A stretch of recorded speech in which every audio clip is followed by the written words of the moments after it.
Bilal, don't know what to say. ഒരിക്കലും സംഭവിക്കാൻ പാടില്ലായിരുന്നു. നിങ്ങളുടെ കുറ്റബോധം അതുകൊണ്ടാണ് നിങ്ങൾ ഇങ്ങനെ പറയുന്നത്. Bilal, try to understand me. ടീച്ചറിന്റെ കേസ് പ്രൂവ് ചെയ്യേ എന്റെ കയ്യിൽ എവിഡൻസ് ഒന്നുമില്ല. ടീച്ചറിനെ കൊന്നവർ ഇനി ജീവിച്ചിട്ടില്ല. ബാലാജി വേണ്ട. ഇനിയും ഇങ്ങനെ സംഭവിച്ചാൽ നിങ്ങൾ തന്നെ വീണ്ടും പറയും. Bilal, I have my limitations. എനിക്കതില്ല.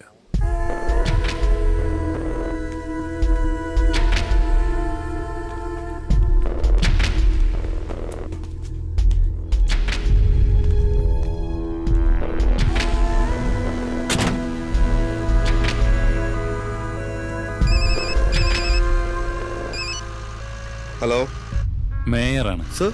ഞാനിവിടെ ഹെറിറ്റേജ് ഹോട്ടലുണ്ട്.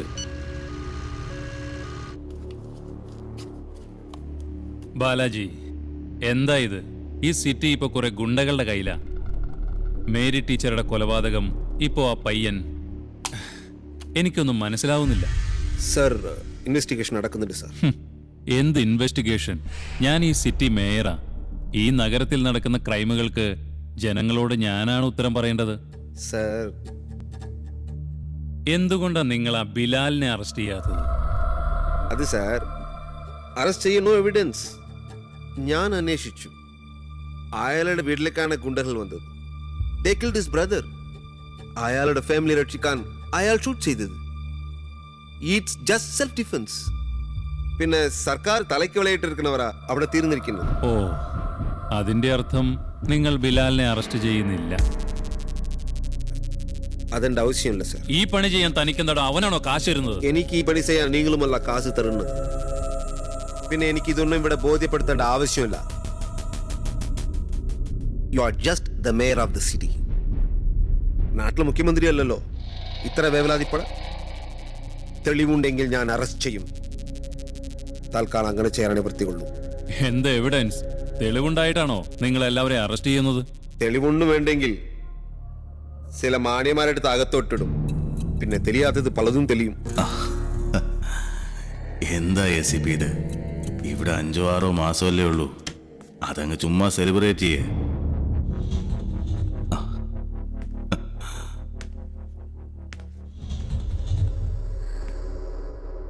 സാർ, നിങ്ങൾ വിളിച്ചിട്ടാണ് ഞാൻ ഇവിടെ വന്നത്. എൻ്റെ സംസ്കാരം മാന്യതം. സാർ, நான் மெட்ராஸில் பிறந்து வந்தேன் சார்.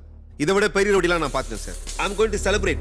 டீச்சரை கொண்டுவேன், ஆன்டிக்கிற பேரில் குழந்தைகளை வெளிநாடுக்கு அனுப்பணும்லாம் இன்னும் 6 மாதத்தில் என்கவுண்டரில் போட்டு தள்ளிட்டு அதுக்கப்புறம் செலிப்ரேட் பண்ணுவோம் சார். அது வரைக்கும் இந்த தேவையா பசங்கிட்ட பேச வேண்டிய அவசியம் இல்லை சார். யார் சார்?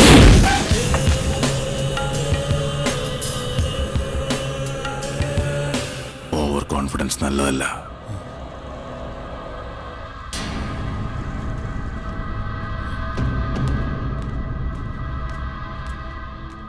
ടോണി, ഇയാളൊരു IPS ഓഫീസറാ. ഞാൻ പറഞ്ഞിട്ട് അയാൾ വന്നത്. ഇനി ഞാൻ പറയും, താൻ അനുസരിക്കും. അസി,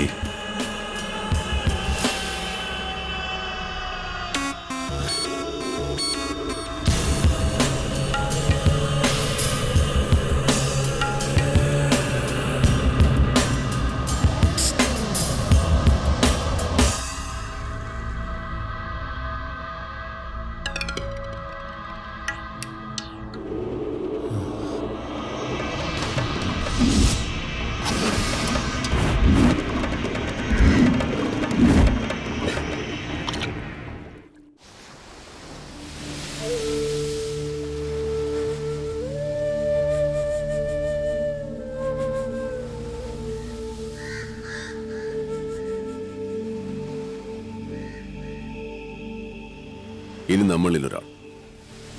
നിങ്ങൾക്ക് എന്തെങ്കിലും സംഭവിച്ചാൽ ഞാൻ ഈ പെണ്ണുങ്ങളോടൊന്ന് സമാധാനം പറയും. ടോണി കളിക്കും. നമ്മൾ ഓരോരുത്തരായി തീരുന്നതുവരെ അവൻ ആളെ ഇറക്കി കളിക്കും. ടോണിയെ വിളിക്കുക. എല്ലാം അവസാനിപ്പിക്കാൻ എന്ത് തരണമെന്ന് ചോദിക്കും. സാഹിബ് കച്ചവടക്കാരനാ. ജീവിക്കാൻ വേണ്ടി ഞാൻ അവന് കാശ് കൊടുക്കുന്ന പോലെ കാശ് കൊടുക്കാം. കാശ് മേടിച്ചിട്ട് അവൻ പണി തന്നല്ലോ.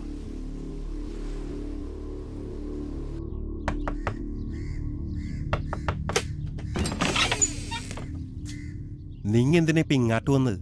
ടോണി ആകെ പ്രാന്തി പിടിച്ചിരിക്കണേ. നമ്മ നിങ്ങളെ കണ്ടെന്നെങ്ങാനും അറിഞ്ഞ. അസി, അമ്മ മരിച്ചിട്ട് 2 ആഴ്ച കൂടി ആയില്ല. ഞാൻ എൻ്റെ അനിയൻ്റെ ചടങ്ങുകൾ കഴിഞ്ഞിട്ടാണ് വരുന്നത്. ഇനി ഞങ്ങൾക്ക് പിടിച്ചു നിൽക്കാനാവില്ല.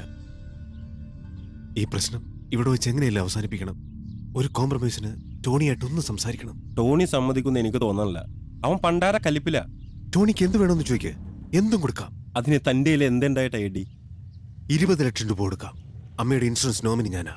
അത് കാണിച്ചാ എനിക്ക് ഏത് ബാങ്കിൽ നിന്നും കാശ് മറിക്കാൻ പറ്റും. അത് മുഴുവൻ കൊടുക്കാം.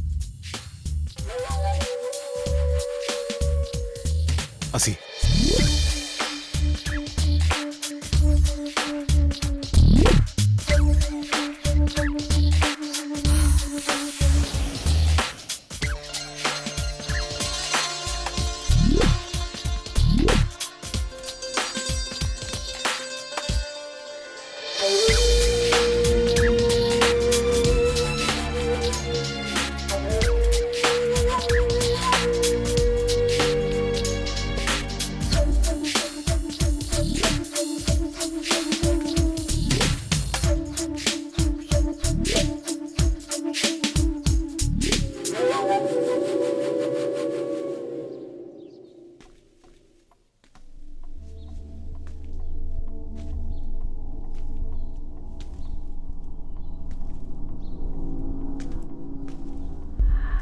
നമ്മുടെ വീട്, കടലിനടുത്തുള്ള ഗോഡൗൺ, പിന്നെ 20 ലക്ഷം.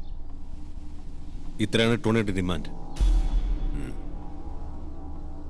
ടോണി വൈകിട്ട് കാണാമെന്ന് പറഞ്ഞിട്ടുണ്ട്. എവിടെ? മുനമ്പത്തിനടുത്ത് കടൽ കയറിയ അവരുടെ ആ ഐലൻഡ് ഇല്ലേ, അവിടെ. അത് കഴിഞ്ഞിട്ട് ടോണിക്ക് മേയറുമായിട്ടൊന്ന് മീറ്റിംഗ് ഉണ്ടെന്ന് പറഞ്ഞു. സെലീനയും പിള്ളേരും ഇപ്പൊ എവിടെ ഉണ്ട്?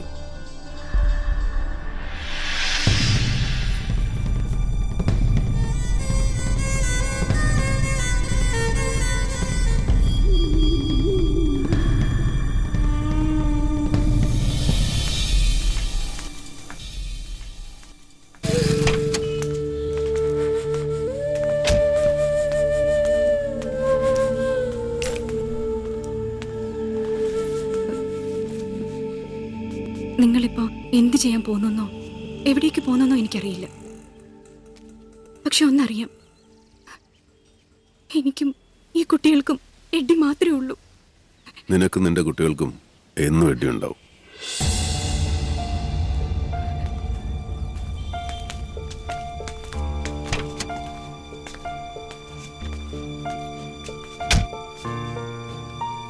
ശരി.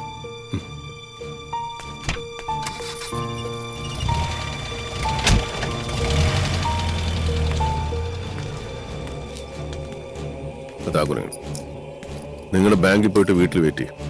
ഞാൻ പറഞ്ഞിട്ടിറങ്ങിയാണ്.